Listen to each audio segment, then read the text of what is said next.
Today's video is brought to you by SWAT Magazine, Survival Weapons and Tactics. Subscribe now at the link below or call 1-800-673-4595. SWAT is available in print and digital editions. That's SWATmag.com.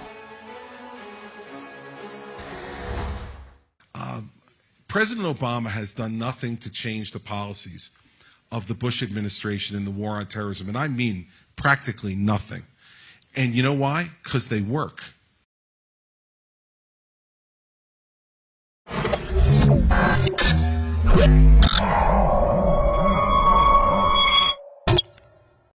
By now, many of you have heard of the tiff between Chris Christie and Rand Paul, two potential candidates for the Republican primary in 2016. And if you haven't, here's a brief review. Chris Christie was speaking at the Aspen Institute late last month when, according to the New York Times, he offered a panel of Republican governors, quote, a tough-talking, hawkish denunciation of the Republican drift towards national security libertarianism. The Aspen Institute is an international nonprofit aimed at fostering Enlightenment leadership, according to them, and funded by establishment benefactors like the Carnegie Corporation of New York, the Rockefeller Brothers Fund, and the Ford Foundation, the scions and philanthropic face of American corporate power. The Institute is a self-styled, non-ideological, and nonpartisan forum for free thinking.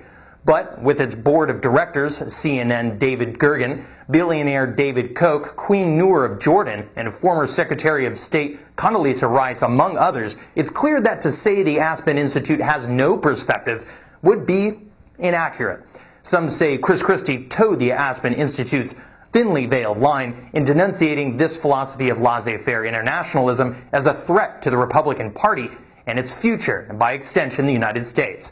According to Governor Christie, I just want us to be really cautious, because this strain of libertarianism that's going through both parties right now and making big headlines, I think is a very dangerous thought. Now, Chris Christie defended his position again in a radio show last week in New Jersey. And I, I've had experience at this. I was the U.S. Attorney for 7 years. I was appointed the day before September 11th, 2001. My entire tenure was in the post-September 11th period, the immediate post-September 11th period.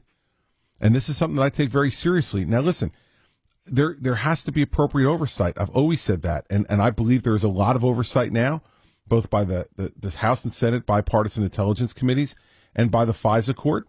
If there are ways that people want to suggest to make that oversight better, I'm always happy to listen to that and to give my opinion. But that's not what we were talking about. We're talking about the cancellation of a program.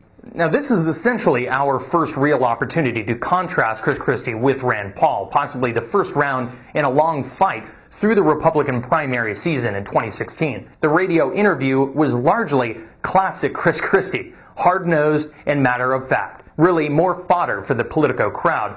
But his time serving as U.S. Attorney in the years immediately after 9/11 is what is germane to his argument against libertarianism. He disagrees with Rand Paul and others over the Amash Amendment to defund the NSA, the amendment that failed to pass the House recently, and according to Christie, his perspective is based on his experience with, quote, national security issues as U.S. Attorney. Christie served as the Chief Federal Law Enforcement Officer in New Jersey from January 17, 2002 to December 1, 2008. Christie also served as one of the 17 U.S. attorneys on Attorneys General John Ashcroft and Alberto Gonzalez's advisory committee. So the question is, what experience with national security issues does he really have? It must all be viewed amidst the backdrop of a 5-4 decision in February by the U.S. Supreme Court in Amnesty versus Clapper, which ruled that the ACLU did not have standing to bring a lawsuit against Bush-era warrantless wiretapping, thereafter reinvigorated by one-time naysayer candidate Barack Obama, until his hawkish conversion after being elected to President of the United States. This administration also puts forward a false choice between the liberties we cherish and the security we provide. I will provide our intelligence and law enforcement agencies with the tools they need to track and take out the terrorists without undermining our Constitution and our freedom. In other words, the ACLU couldn't prove they would be harmed by the program. A few months later, in the spring of 2013, Edward Snowden began his long tail of leaks, which effectively showed some 300 million Americans, including the ACLU, affected by such secret programs, and with additional leaks, potentially the entire planet was under the thumb of the NSA. The following summation of one experience with national security can be found using a quick search on Wikipedia. In 2005, Christie prosecuted the Hemant Lakhani terrorism case, very famous, in which the defendant claimed that he had been entrapped. In that case, Christie's office relied on an informant who had been dismissed by the FBI as unreliable for fabricating claims of terrorist activity. For more than a year, the informant, working with the U.S. Attorney's Office, solicited Lakhani for access to arms. Lakhani was unable to obtain anything until an undercover agent contacted him and supplied him with a fake missile. In an interview with the public radio program This American Life, Christie brushed off suggestions that Lakhani was entrapped by law enforcement, defending the Lakhani prosecution. In April 2009, the ACLU publicized records showing that Christie had obtained court orders authorizing warrantless cell phone tracking of people in 79 instances. Christie responded that the practice was legal and court approved. In 2013, the Supreme Court of New Jersey ruled that the practice was unconstitutional, stating that an individual's privacy with regard to the location of his or her cell phone was protected by the New Jersey Constitution. The opinion said, quote, "Police must obtain a warrant based on a showing of probable cause or qualify for an exception to the warrant requirement to obtain tracking information through the use of a cell phone."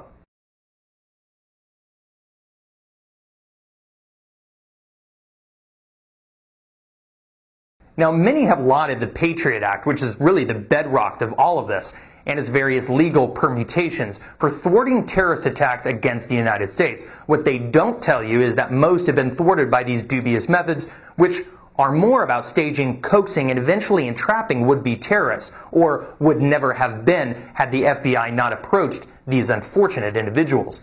It's a subtle but incredibly significant difference between bona fide criminals left to their own devices and committing crime and a state-manipulated boogeyman later used in the media to justify more and more surveillance and manipulation of potential terrorists.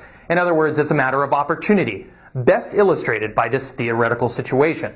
If the FBI were to give every American a Molotov cocktail, how many fires would have been thwarted had the FBI never subsidized the act in the first place? Chris Christie might be the hottest ticket in the country, outpacing Hillary Clinton, Elizabeth Warren, Ted Cruz, and Rand Paul himself, but his policy perspective is not. It's illegal in his home state, according to its Supreme Court. It may have very well been illegal had the Supreme Court of the United States ruled after Edward Snowden's mass leak concerning the NSA. Most Americans, while they now have an unfavorable view of Snowden, also have an unfavorable view of limitless, warrantless surveillance. While Governor Chris Christie's no-nonsense charisma is refreshing, his national security is stale. And just because he and many others are gobbling it up doesn't mean a new and leaner Republican Party has to as well. I love all these esoteric debates that people are getting in. Senator Rand Paul, for example? Well, listen, you can name any number of people who've engaged in it, and he's one of them. I mean, these esoteric, intellectual debates, I want them to come to New Jersey and sit across from the widows and the orphans and have that conversation. And they won't, because that's a much tougher conversation to have. So as a country, and whoever's the leader of this country... the response to Obama being in the White House, do you think? No, I don't think so. This drift towards libertarianism? No, I don't think so, but I think he started to cause it.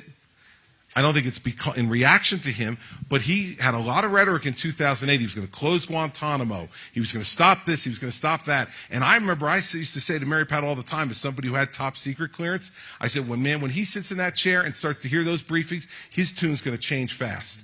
And it has.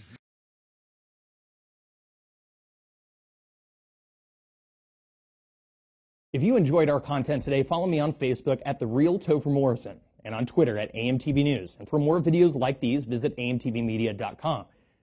This is AMTV, the voice of independence.